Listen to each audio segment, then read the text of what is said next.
दोस्तों, आज हम the book of eight breeder के नए एपिसोड का एक्सप्लेनेशन करने वाले हैं। चलिए दोस्तों, शुरू करते हैं। कहानी की शुरुआत में हम सिनून को देखते हैं, जो आयन पांडा ब्रीडिंग हॉल से बाहर आ रहा होता है। तभी वो जाते हुए अपने मन में सोचता है कि मुझे 3 बॉक्स आयन बाम्बू मिले हुए हैं। यह मेरे पांडा के लिए करीबन 1 महीने का राशन तो हो गया है। चलिए अब लोग हम घर चलते हैं। अब मुझे तुम्हें एक नई स्किल भी तो सिखानी है।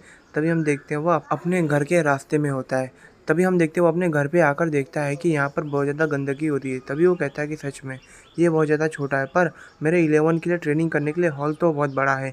ये मेरे अभी के लिए तो बहुत ज़्यादा सही रहेगा। वैसे भी मेरे पास इतने पैसे नहीं है कि मैं एक बड़े घर को ले सकूँ। तभी सिनमुन 11 को बाहर बुलाते हुए कहता है कि चलो हम लोग मिलकर यहाँ की साफ़ सफाई करते हैं। तभी हम देखते हैं 11 जैसे ही बाहर आता है वो बहुत ज़्यादा कॉन्फिडेंट दिख रहा होता है। तभी 11 सिनमुन के पास जाकर उसके हाथों पे अपने आप को रब करता है। तभी हम देखते हैं सिनमुन पड़ चुका होता है और वो कहता है कि तुम्हें चिंता मत करो, तुम्हें सफाई करने की कोई ज़रूरत नहीं, मैं ही कर लूँगा।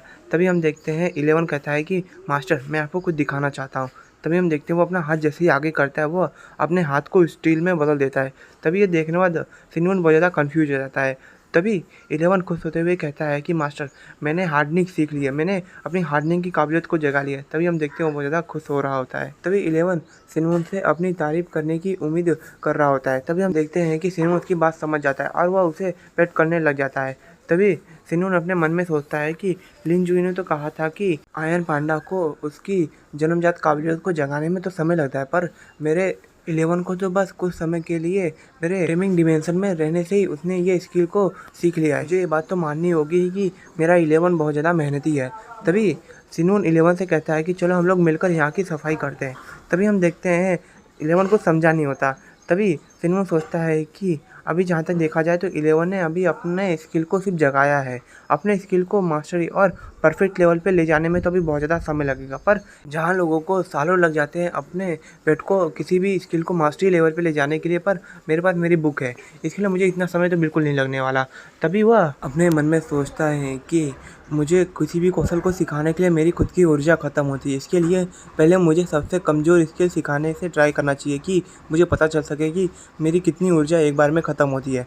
तभी वो अपने बुक में चेक करता है तो उसकी सबसे कमज़ोर स्किल सिल्क होती है। तभी अपने मन में सोचता है कि यह सिल्क अटैक आयन ईटर को तो सिखाया ही नहीं जा सकता, अब मैं क्या करूँ।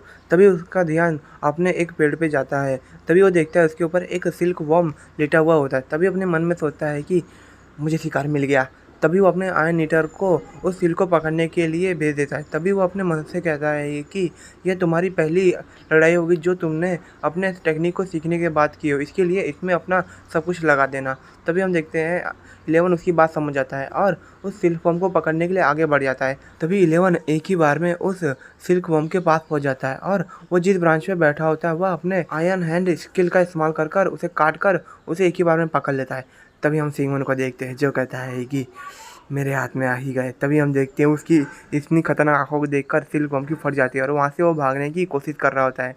तभी सिनून कहता है कि क्या तुम्हें सच में लगा कि तुम मुझसे यहाँ से भाग सकते हो, और ऐसा कहकर वह खुद ही जाकर उस सिल्क बम को पकड़ लेता है। तभी हम देखते हैं सिल्क को बहुत ज़्यादा गुस्सा हो जाता है और उसके ऊपर सिल्क का अटैक कर देता है। तभी सिनून कहता है कि क्या तुम्हें सच में लगता है कि ये तुम्हारा कमज़ोर सिल्क मुझे रोक सकता है? मेरी 3 महीने की ट्रेनिंग इतनी बेकार नहीं है। तभी हम देखते हैं वो उसे तोड़ देता है, जिसके कारण उस सिल्क बम की पूरी फट जाती है। तभी हम देखते हैं वह सिल्क बम के पास जाकर कहता है कि अगर तुमने मेरी बात नहीं मानी तो तुम उस पांडा को देख ही सकते हो, उसे देख के समझ सकती हो कि वो क्या सोच रहा है। तभी हम देखते हैं वो पांडा उसे खाने के बारे में सोच रहा होता है। तभी हम देखते हैं सिल्क बम ने पूरी तरीके से हार मान ली होती है। तभी उसके सामने एक क्वेश्चन मार्क दिखता है। तभी उसे दिखता है कि वह उसे सिल्क की एबिलिटी दोबारा सिखा सकता है। तभी हम देखते हैं वो अपनी बुक का ऑर्डर करता है कि हाँ, मुझे ये स्किल इसे सिखानी है। तभी हम देखते हैं उस स्किल को वो स्किल को सीखने लग जाता है। उसके कारण उसके सर में बहुत ज़्यादा दर्द होने लग जाता है। तभी सिनमुन भी पूरी तरीके से थक जाता है और अपने मन में सोचता है कि लगता है कि मेरी पूरी शरीर की ताकत चली गई है, मुझे बहुत ज़्यादा नींद आ रही है, ऐसा लग रहा है कि मेरे शरीर की सारी एनर्जी ख़त्म हो चुकी है। तभी वो थोड़ा अपनी आंखें खोलकर देखता है तो उसका जो सिल्क वर्म होता है उसके ऊपर 2 धारियाँ आ गई होती है। तभी वो कहता है कि क्या मैं सच में कामयाब हो गया? तभी हम देखते हैं वह सिल्क वर्म के सर में ऐसा लग रहा होता है कि उसने यह सिल्क का अटैक कई बार किया है और वह उस सिल्क के अटैक में एक और लेवल अप हो चुका है। तभी हम देखते हैं उसके अंदर कॉन्फिडेंस आ जाता है और वह सिनोन के हाथ से छूटकर भागने की कोशिश कर रहा होता है। तभी सिनोन से पकड़ ना ले इसके लिए वह सिल्कवर्म उसके हाथों को अपने सिर से बांध देता है और वहाँ से भागने लग जाता है। तभी सिनवन मुस्कुराते हुए सोचता है क्या इसे सच में लगा कि ये मुझसे भाग सकता है। तभी वह उस सिल्क के अटैक को भी आसानी से तोड़ देता है। तभी हम सिल्क कॉटन वर्म को देखते हैं जो पूरी तरीके से निराश हो चुका होता है और समझ जाता है कि वह सिनून के हाथों से नहीं बच सकता। तभी सिनून उसे कंसोल करते हुए कहता है कि अरे चिंता मत करो, मैं तुम्हारा इतना भी बुरा ख्याल नहीं रखूँगा, बस तुम मेरा साथ दो, इसके अलावा मुझे तुमसे कुछ नहीं चाहिए। तभी वह सिल्क देखते हुए अपने मन में सोचता है कि मैंने जो प्रयोग किया था वो कामयाब हुआ।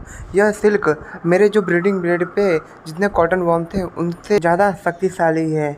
यह उनसे ट्रेनिंग में ही कमज़ोर है बस, और किसी चीज़ में नहीं।